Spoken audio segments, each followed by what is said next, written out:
Greetings, everybody. My name is James. I am from the internet, and today we are going to talk about the performative theater of patriotism.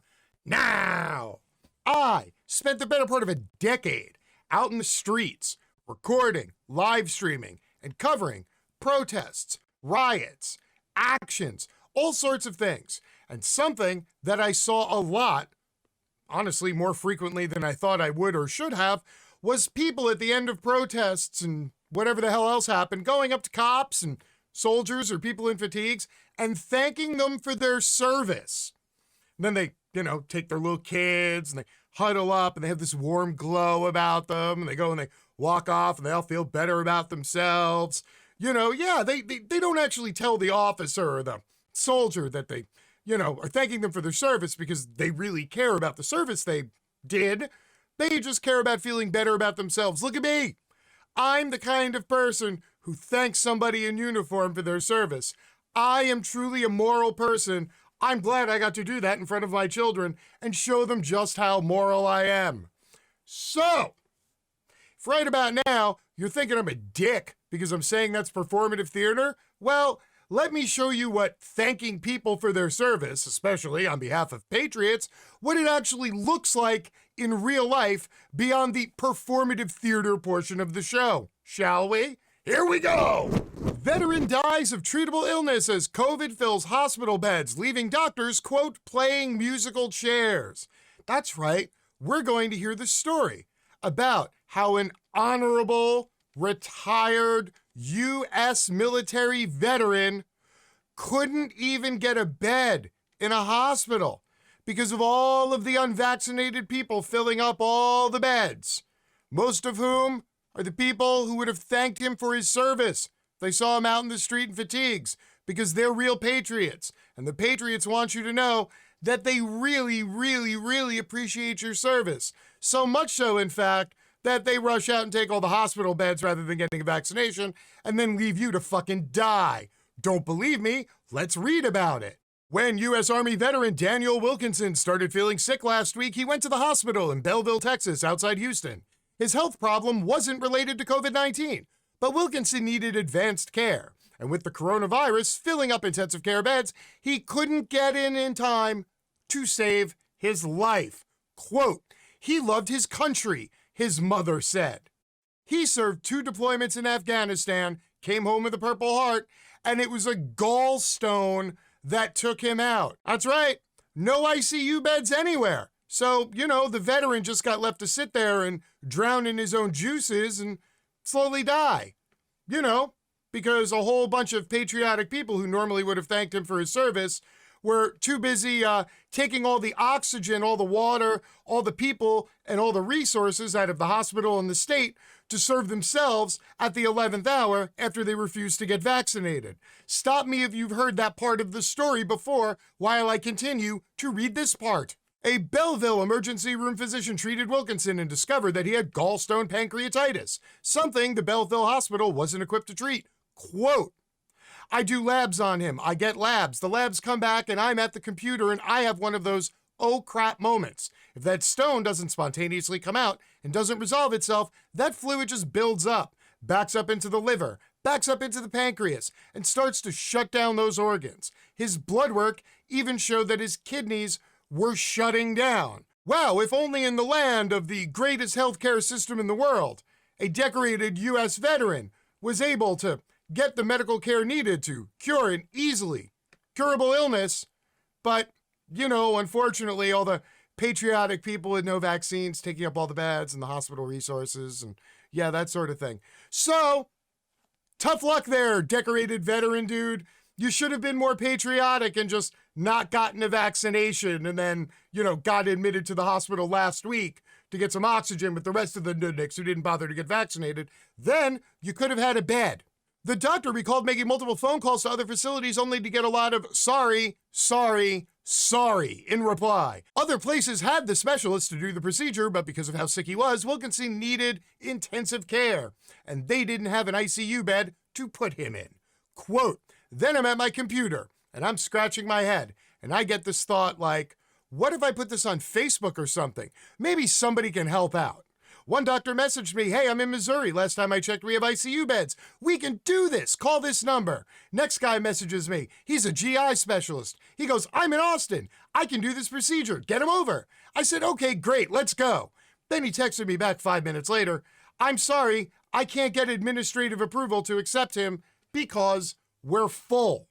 Now, I would like for you all to keep in mind that this doctor, a medical professional working in an actual hospital in the United States of America as part of the greatest healthcare system in the world, was forced to go on a Facebook group and make a post and beg for the life of his patient, a decorated U.S. veteran who didn't have COVID, to get an ICU bed and to get treatment so that he didn't die from an easily treatable illness.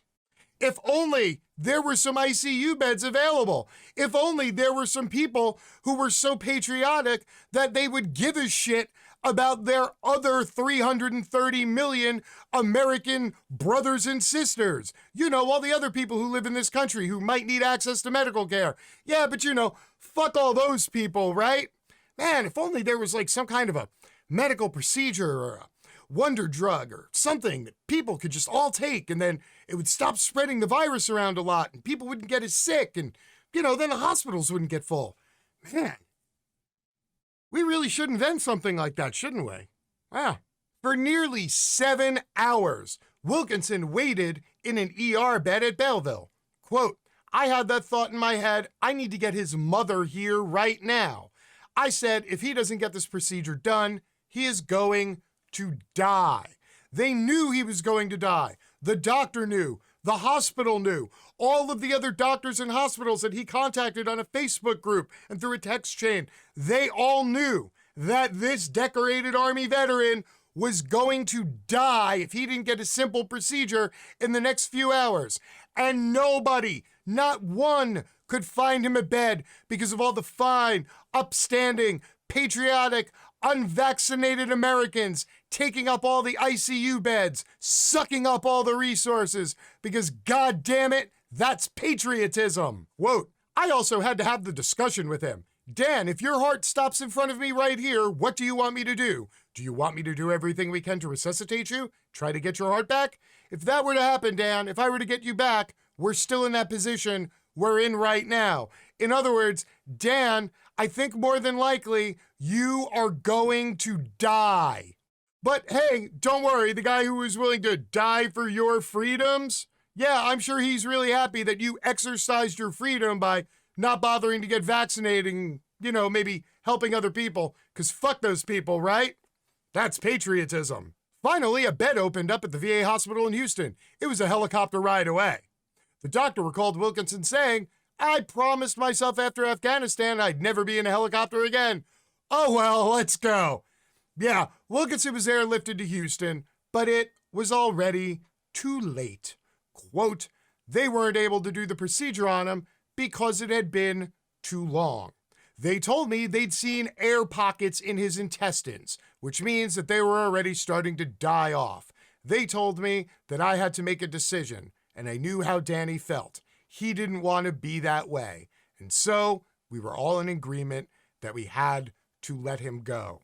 Yes, all those patriotic Americans filling up hospital beds with a garden tube shoved down their throat and a plastic bag taped to their ass, practicing their freedom and their patriotism. Well, they're the reason why Danny, the decorated U.S. military veteran, had to die. The doctor said if it weren't for the COVID crisis, the procedure for Wilkinson would have taken 30 minutes and then he would have been out the door.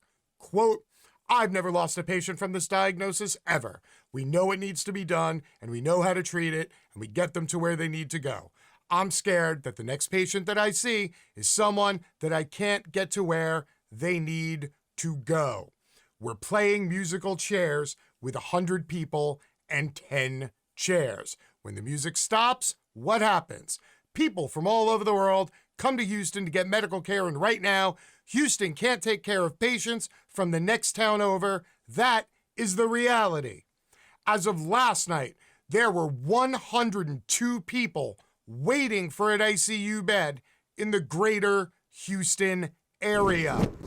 So what does all of this mean to you, the average viewer, at home or on the go watching this video? Well, to start with, it means if you live in a state that has fewer than 60% of its people fully vaccinated, you better not get sick, because if you do, there's a better than average chance nobody in your state has a hospital bed available. And again, it's because of all those highly patriotic people who love their freedom so much that they exercise the freedom to not get vaccinated, the freedom to use up all the hospital resources, and the freedom to let you go fucking die from easily curable diseases, because their freedom means everything, including their freedom to kill you. Now, for everybody else out there who might live in a state that has a little bit of breathing room, pun intended, well, this means that no matter where you are, you're close to the precipice as well, because this is going to get worse before it gets better. Why? Well, because we've demanded that everything be reopened fully. There's no tele-learning option this year coming up in the fall. That's not a fucking thing. No. Every single government in every single state is demanding that your kids go back to school full-time in the classroom solely so that you, the lazy parent at home who's been sitting around caring for their child and homeschooling them for a year and a half, yeah, they just want you lazy people to get back to work. And so, this veteran, your kids, and everybody else in this country, well, those people, those are the sacrifices that the people at the top are willing to make. It would seem that we have a top-down problem, and it might be time to do a little pruning. Until next time, my name is James, I am from the internet, and I am out. Peace.